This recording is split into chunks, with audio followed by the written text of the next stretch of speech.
The secret to mastering your blood sugar isn't found at dinner. It's found in the first 30 minutes of your morning. By the time that first cup is poured, the damage is already done, simply because we're fighting on the wrong front. We often assume that if our fasting numbers are high, it's because of a late-night snack or a heavy dinner. But there is something absolutely shocking that endocrinologists rarely have time to discuss during those rushed 15-minute office appointments. Your body undergoes massive tidal shifts in hormones between 4 a.m. and 8 a.m. This natural biological rhythm can send your blood sugar skyrocketing without you eating a single bite of food. This phenomenon happens to almost every diabetic on Earth, yet so many have no idea it's actively sabotaging their glucose control daily. The medical establishment knows about this critical morning window, but the standard advice is usually just take your medication or eat less. They aren't shouting about the natural interventions that can intercept this spike. What you do in those precious first moments after opening your eyes can either trigger a metabolic disaster that spirals out of control, or it can set you up for perfect blood sugar stability that lasts for 16 hours straight. We aren't talking about complicated medical protocols requiring expensive equipment. We are talking about simple morning habits backed by peer-reviewed research that cost absolutely nothing to implement starting tomorrow. Thousands have discovered these secrets and watched their fasting glucose numbers drop significantly within just 2 weeks. Big Pharma makes billions keeping us dependent on medications while often ignoring these powerful natural interventions that address the root metabolic dysfunction. Today, we are going to break down 3 specific, science-backed protocols. We will start with a foundational habit that most people get wrong, move to a movement strategy that acts like a metabolic key to your cells, and finally, we will reveal the #1 absolute game changer for your morning meal that contradicts what we've been told for decades. You need to hear the ultimate game changer #1, so please stay with us until the end. Just a quick, important reminder. All the information shared today is for educational purposes. Everyone's health situation is unique, so please consult your doctor or healthcare provider before making any significant changes to your diet, exercise, or health regimen, especially if you have pre-existing conditions or are on medication. Let's use this knowledge to have informed discussions with them. Now let's unlock the first step to reclaiming your mornings. Let's begin with something that sounds deceptively simple, yet it is the bedrock of metabolic function. We call this essential foundation #3, the cellular reinitialization.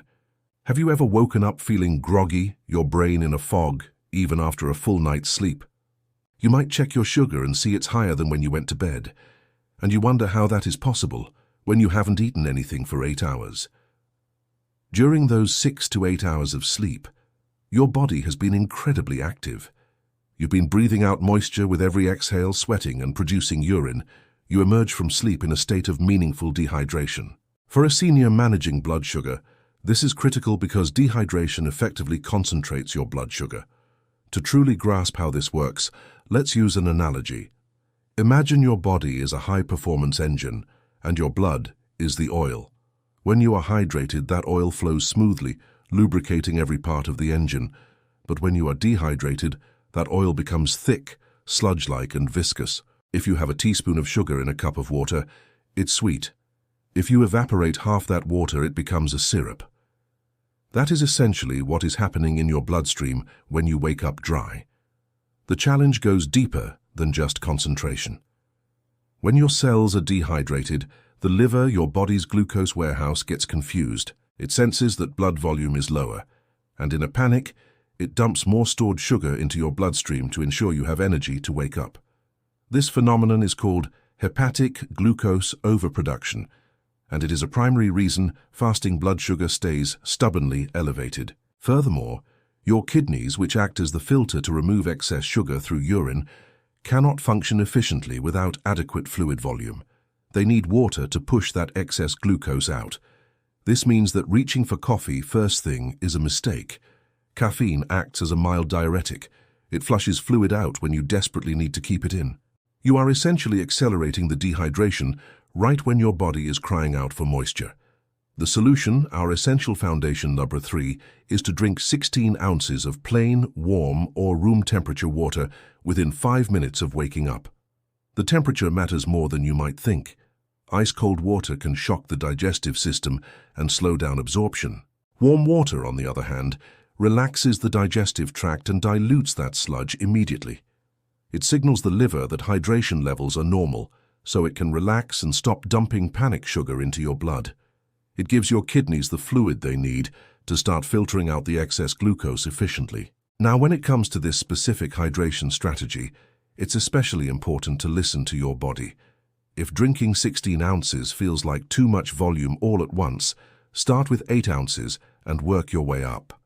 And for those of you with heart failure or kidney conditions where fluid intake is restricted by a physician, please stick to the limits your doctor has set. Our goal is hydration, not fluid overload.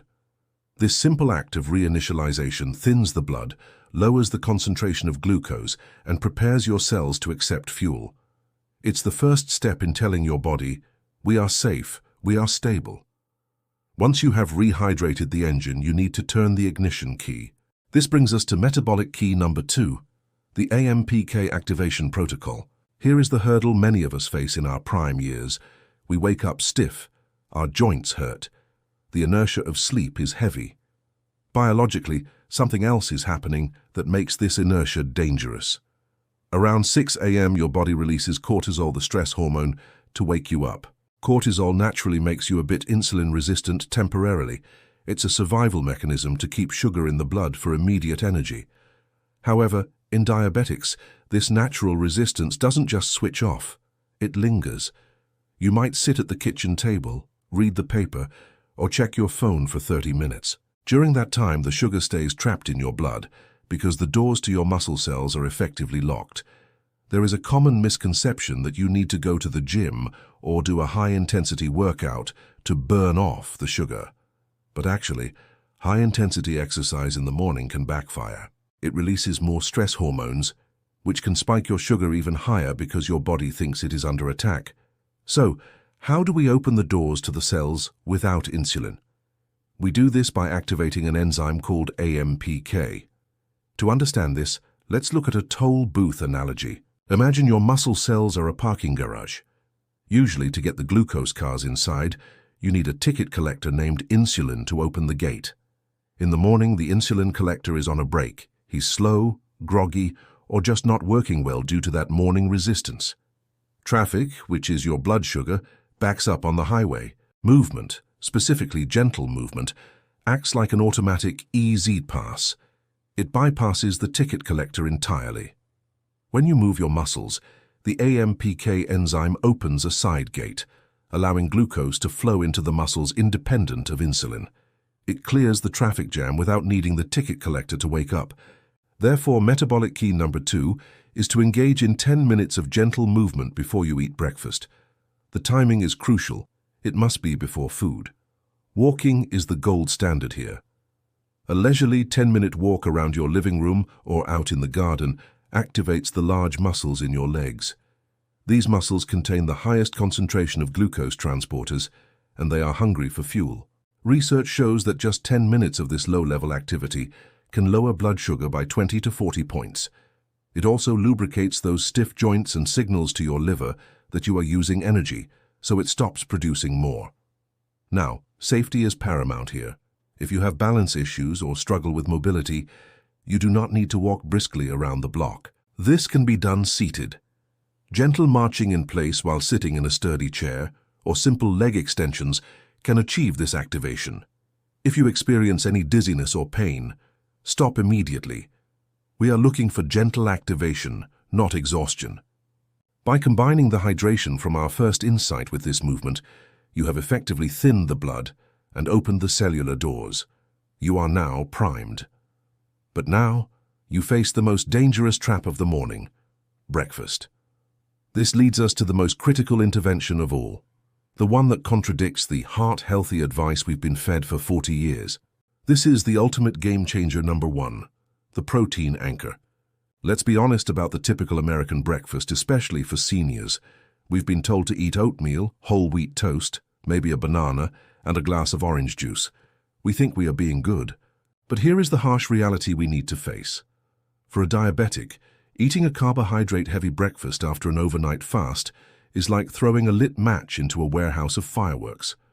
Your body is in a state where it is most sensitive to carbohydrates.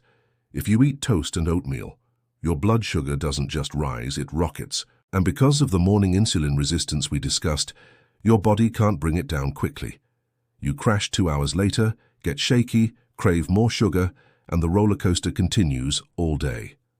Furthermore, overnight, your body has been in a catabolic state, breaking down tissue for energy. If you don't provide amino acids which come from protein, your body will break down its own muscle. For us over 60, preserving muscle mass is the holy grail of metabolic health. Because muscle is the primary place we burn sugar, therefore we must flip the script completely. We need to introduce the campfire analogy. Think of your metabolism as a fire. Carbohydrates like toast, cereal, and juice are like crumpled up newspaper. You throw them on the fire and whoosh, you get a massive hot flare-up. It's intense, dangerous, and it burns out in minutes, leaving you cold, low blood sugar, and hunting for more paper. Protein and healthy fats are like a dense, solid oak log. You put that on the fire and it doesn't flare. It catches slowly, it burns steadily, providing consistent warm heat for hours. It anchors the fire. The ultimate game changer number 1 is to consume 25 to 35 grams of high-quality protein within 30 minutes of waking, and ideally after your water and movement. Why is this specific number so powerful?